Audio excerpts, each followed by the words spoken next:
Alright guys, welcome to Reading Algebraic Notation 2. What we've got here is a gigantic, useless equation. So why have I included it? Well, the reason I decided to include this is because this is hopefully going to get you a deeper understanding of using those symbols in a more complex way. So you learned them individually before, now you're going to learn them in combination. So let's begin with how we're supposed to work with this information. So we're going to look at red, and there we go, we got a red. So the first thing we're going to do is, let's just recap what these symbols are. Sum of p hat, p, mu, bar x or x bar, n, the population standard deviation, and the sample standard deviation. And we just have some values x1, x2, and x3. And remember that we want to use that as our information for the indexes. So let's begin. Now first things first, we want to separate out some of the stuff in this equation. So this here is all that we're dealing with when we're summing the values together. The reason why is because this value, when you're summing it together, is separate from this times. So we're going to leave that for now. If values that are going to be summed together are generally kept in brackets together, so that you can see how it works. So, xi squared minus p hat. Well, xi, oh, okay, well, index of that, let's do it. So 4 xi squared minus p hat. Oh, sorry, by the way, before I begin this, feel free to pause and see if you can figure this out yourself. I don't have the answer, so I won't be mentioning it. I'll be trying to figure out the answer with you guys. And hopefully you're back. So I do hope you got it right. Minus 0.25. Alright, and this is 16. So this here would equal 15.75. Next one, 5 squared minus 0.25. And this here, 5 squared is 25, so we're going to take away a quarter from that, 24.75. Yeah, maybe I should have done easier numbers, but whatever. 7 squared is our last index. Now remember that, see, xi, index of the values, and this is the index first, index second, index third. I'm going to take away 0.25. It's going to equal 48, because 7 squared is 49.75. And now we want to sum all of these values together. That's what the sum of symbol does. So 5 should be 89.25. Hopefully that's correct. I'm just going to quickly double check that. And that's correct. It's probably correct. If it's not correct, whatever, who cares. But this here, 89.25 should be the value of this bit. Now we'll change over to blue, and now we're dealing with this. N P x bar. If you don't know how to read this, this reads as N times P times x bar. So N is equal to 10 times P, which is equal to 0.3.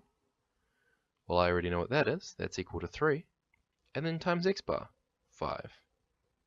Well, this here is equal to 3. So this here is equal to 15.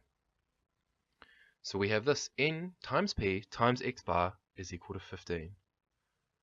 Now let's change over to green. Oh, the ink is... there we go. Cool. So now we're dealing with mu divided by x bar. So mu is equal to 6. Hopefully that's not too light. I'll actually darken it just a little bit. So 6, there you go, double lines. Woo. Divided by our bar x, which is 5. Well, that is equal to 1.2.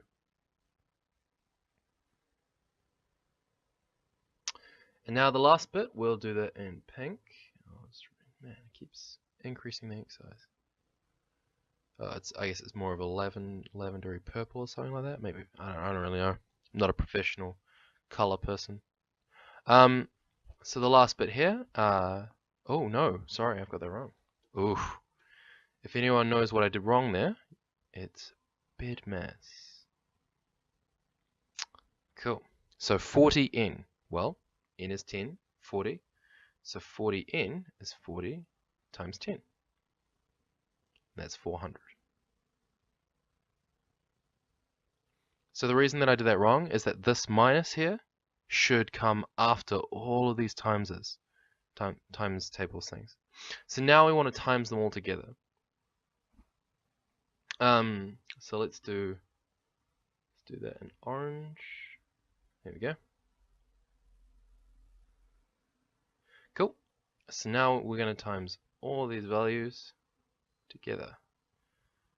Now it looks tough like that, but remember we've already worked it out. So 89.25 times 15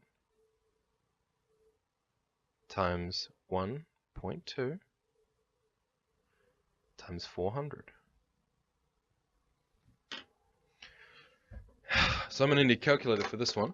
And I really should have given myself some easier numbers, but not that smart. So didn't figure it out.